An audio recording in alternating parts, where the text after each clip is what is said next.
flash carts are an interesting thing when it comes to retro gaming. In one sense, it's cool because you can, play games like Dinosaur Planet, a prototype of a game that there is no cartridge of, which I think is really cool. You play hacks, homebrews, all sorts of stuff, right? I mean, it's not the only purpose. There's a lot of games that are extremely expensive for, certain consoles. And hey, you could play it on original hardware through a flash cart. You're either for them or you're against them, or you just don't care, I guess. For me, it took a long time before I really embraced flash carts. And the Nintendo 64 was the first console that I got a flash cart for. And I've looked at various revisions and different flash carts over the past few years for different consoles, including the Nintendo 64. Most recently, we took a look at the Everdrive 64X7, which was the newest version from Krikzz, and it replaced the version 3. Had some cool stuff going for it, real-time clock. It's a nice flash cart. Little pricey. That's one of the things with these flash carts. They're a little pricey.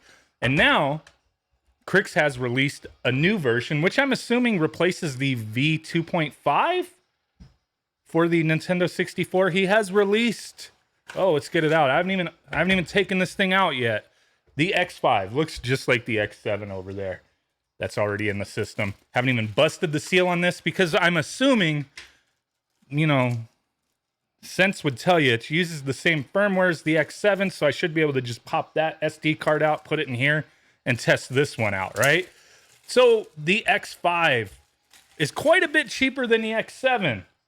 This one's coming in at $99, as you could see on the Everdrive.me website. Through Stone Age Gamer, it is a little bit more expensive. You get a nice warranty, all that good stuff, customizations and all that. But the reason I have both of those websites up is because I've seen some conflicting information between the two. I would imagine Everdrive.me has the correct information, but I'm not sure. There could be something missing here. We'll test it out in a second. But with this cheaper version, which is $99 here, the X7 was, I believe, 175 or somewhere around there. Let me find it on his website real quick. Where is she? There she is. Yeah, 175 for the X7 version. But I want to get back to the X5 version, show you what the differences are. Because with the cheaper variant version here, it does come with some sacrifices that some people may not care about. Some people might. I mean, it's up to you to decide if you're in the market for something like this. If, $75 more is worth the missing features from this version. But the specifications supports both PAL and NTSC systems, so you're fine any region. Ultra CIC3 with auto region detection. Uses micro SD cards on the side. From what I understand, at least what I read on Stone Age Gamer, is that, yes, the X7 is spring-loaded, but this one is not, so I'm not sure. We'll find out in a second. Both of them, the X5 and the X7, have fast loading, speeds up to 23 megabytes per second. Very nice. It also says it supports NES ROMs via the built-in emulator. Now, on the Stone Age Gamer website, it states on here that it does not support the NES emulator. For the X5 version. No, does not support the NES emulator. So we'll have to check that out. They also have the same information listed here that's on the Everdrive site. But you have Game Pack save support for SRAM, SRAM 128 kilobytes, EEPROM 16K, EEPROM 4K, and Flash RAM. Game Shark cheats, IPS and APS auto patching, which can be handy to auto patch games. There is the anti-aliasing patches out there that you can just have auto patch. I've been using those for a while. They come in handy depending on how you're outputting your games, right? But here's some of the differences here. He has the X5, the 2.5, and the X7 listed here. Let me go ahead and zoom up a little bit just so you can kind of see that. I'll probably just overlay it on the screen, but the X5 has dedicated save memory, just like the X7. The version 2.5 has none of these options here. Save without reset, the X7 has, but the X5 does not. So you have to reset your system and make sure any games that are saved to the micro SD card are actually saved. If you're using like the Game Pack, I'm pretty sure if the game supports Game Pack saves, you're fine, but anything saving to the memory on here, you have to reset. No real-time clock and no USB port for developers, which I've never even used because I'm not a developer. So there is that. Now, like I said earlier, my assumption is that I could simply just take the X7 card out, take my memory card out, and pop it in here just fine. Let's see if it's spring-loaded or not. It is spring-loaded. It's spring-loaded. I swore on the Stone Age Gamer site, somewhere I read that it's not. Push SD card, no. X7, yes. What does that mean? Oh, well, let's power on. Swap the SD card, so we should be good. So here's the X7. Looks just like the X5. Just like I was running this, right? So we are good. Go ahead, turn my controller on. My screen disappeared for a second.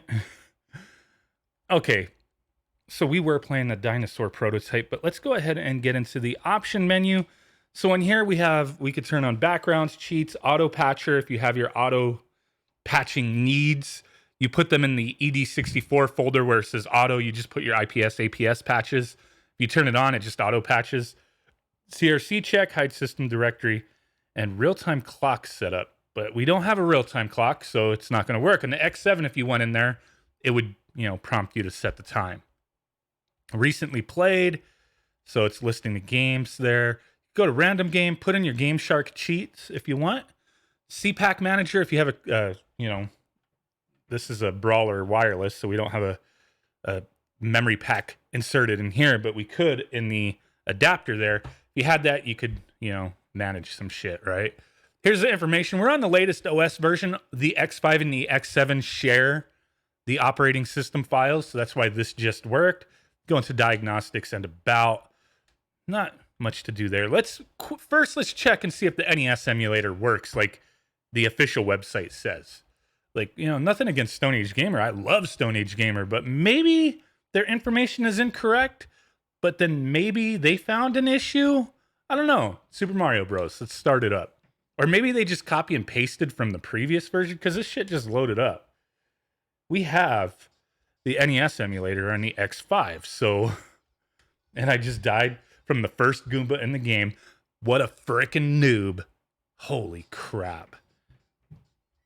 I think my problem is the latency with the NES emulator. Like, this is fine in Nintendo 64 games, but on this emulator, it's not too good. I mean, you get used to it.